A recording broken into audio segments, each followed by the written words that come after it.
हाय दोस्तों, आज की वीडियो में हम लेकर आए हैं एक मजेदार कहानी। और इसी तरह के वीडियो को सुनने के लिए हमारे चैनल DM कार्टून वीडियो को सब्सक्राइब करें, लाइक करें और अपने दोस्तों के साथ शेयर करें। चलिए अब कहानी शुरू करते हैं। कहानी नीरू की है। पंजाब की नीरू की शादी दिल्ली के राहुल से होती है। दिल्ली कितना बड़ा शहर है ना, लेकिन आप लोगों का घर तो बहुत छोटा है। हमारे पंजाब में तो ये बड़े बड़े घर होते हैं कि मजा ही आ जाता है। कोई बात नहीं नीरू, मैं भी तुम्हारे लिए बहुत बड़ा मकान बनाऊंगा, बहुत जल्दी। नीरू के पिता जहाँ पंजाब के जाने माने व्यापारी थे, वहीं उसका पति राहुल दिल्ली में एक सिंपल नौकरी करता था। माँ, यहाँ तो घी मक्खन इतना महंगा है कि क्या बताऊं। मैं तो तरस ही जाती हूँ घी खाने के लिए।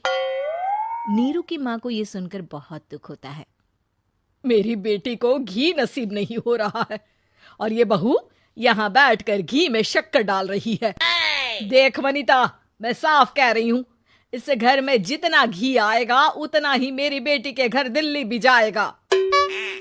अरे ये क्या बात होती है माँ जी? बेटी का उतना ही करो जो अच्छा लगे। अब क्या मायके से घी और मक्खन तक की सप्लाई करोगी आप? हाँ, मेरी बेटी किसी चीज को तरसे मुझसे बर्दाश्त नहीं होता। अब क्या था, नीरू के मायके में 2 किलो घी आता तो 2 किलो दिल्ली जाता नीरू के पास। एक दिन, माँ बड़ी गर्मी पड़ती है दिल्ली में। इस घर में तो एक ही एसी है और वो भी ड्राइंग रूम में। सारा परिवार एक ही कमरे में सोता है। हाँ बेटा, वो तो हर घर की कहानी है। यहाँ भी एक ही एसी है। अरे बिल इतना आता है कि क्या बोलूं। तभी वहां राकेश आ जाता है। माँ, थोड़ी देर में यहाँ कुछ प्लम्बर आएंगे मेरे कमरे में एसी लगाने।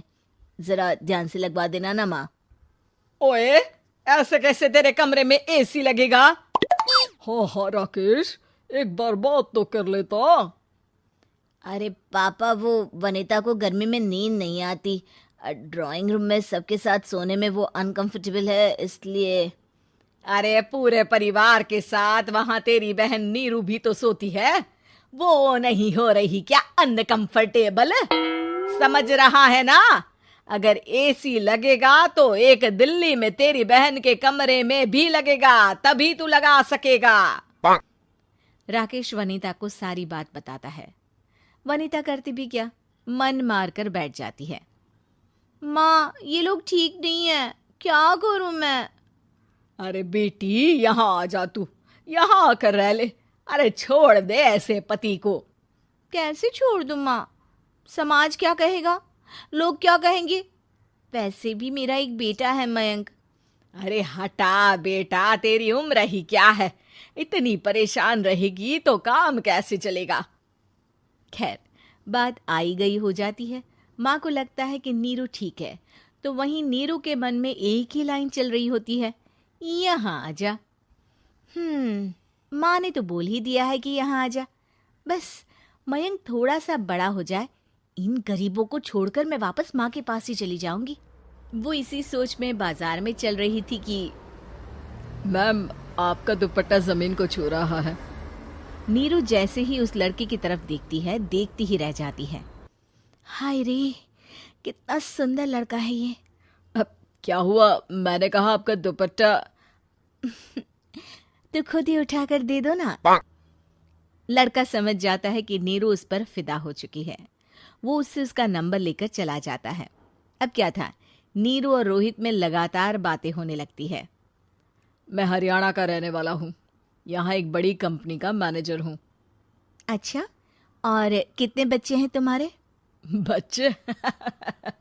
अरे मेरी तो शादी भी नहीं हुई है। तुम बताओ, शादी करोगी? नीरू शर्मा जाती है। अब लेकिन मैं तो पहले से ही शादीशुदा हूँ। मुझे फर्क नहीं पड़ता, बस तुम शादी कर लो। भाग चलते हैं, बहुत पैसे वाला हूं मैं, हमेशा खुश रखूंगा तुम्हें। नीरू रोहित से मिलकर सारा प्लान बना लेती है और फिर एक दिन घर से भाग जाती है। दोनों शादी कर लेते हैं। शादी के बाद, क्या बात है नीरू, तुम्हें परेशान सा देखता हूँ, सब ठीक तो है ना? हाँ हाँ, सब ठीक है।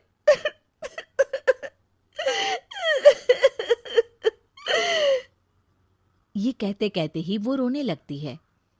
अरे क्या हो गया, रो क्यों रही हो? मैंने तुमसे एक बात छुपाई है और वही बात अब मुझे परेशान कर रही है। रोहित, मेरा एक बेटा भी है, उसका नाम मयंक है। क्या बात कर रही हो? ये तुमने मुझे पहले क्यों नहीं बताया? देखो नीरू, मेरी माँ को मैंने ये नहीं बताया है कि तुम शादीशुदा हो। बच्चा मैं मैनेज नहीं कर पाऊंगा। नीरू को समझ में नहीं आता कि वो क्या करे। तुम उस बच्चे को अपनी माँ को क्यों नहीं दे देती? नीरू चुपके से माँ को फोन करती है। माँ, क्या मयंक को तुम रख सकती हो? बेटा, मैं राकेश के साथ बात करती हूँ। आखिर घर का बेटा वही है, जो वो बोलेगा।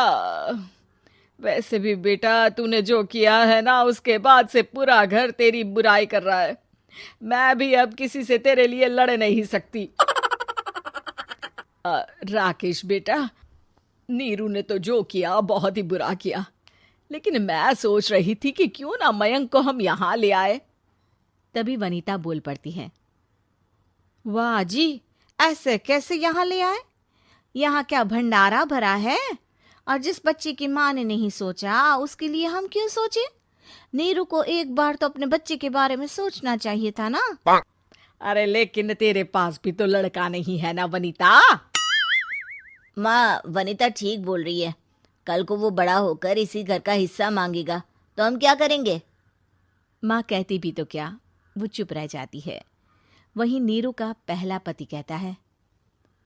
माँ, अगर आज भी वो वापस आ जाए तो मैं उसे माफ कर दूंगा। बेटा, गरीबी चीज ही ऐसी है, क्या करेगा? तू तो अब मयंक का सोच। वो बेचारा तो बिना माँ का हो गया। मयंक के खातिर तू दूसरी शादी कर ले बेटा।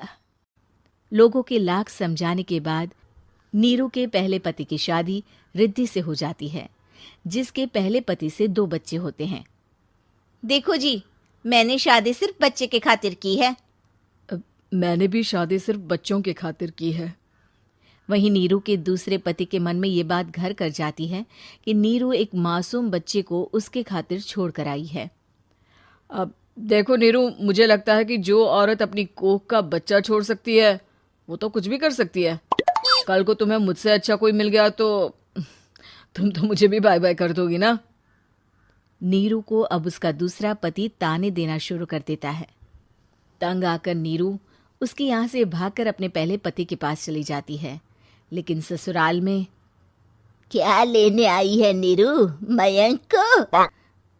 नहीं नहीं सासू माँ, मुझसे गलती हो गई, मुझे माफ कर दीजिए। नीरू, अब वक्त खत्म हो गया है, मेरी शादी हो चुकी है। तो छोड़ दो ना उसे, हमारा बच्चा है। मैं आपको अपनी माँ नहीं मानता। मेरी नहीं मान तो बात अच्छी है। नीरू मयंक की बात सुनकर समझ जाती है कि उसके पास अब ना आसमान रहा ना ही जमीन।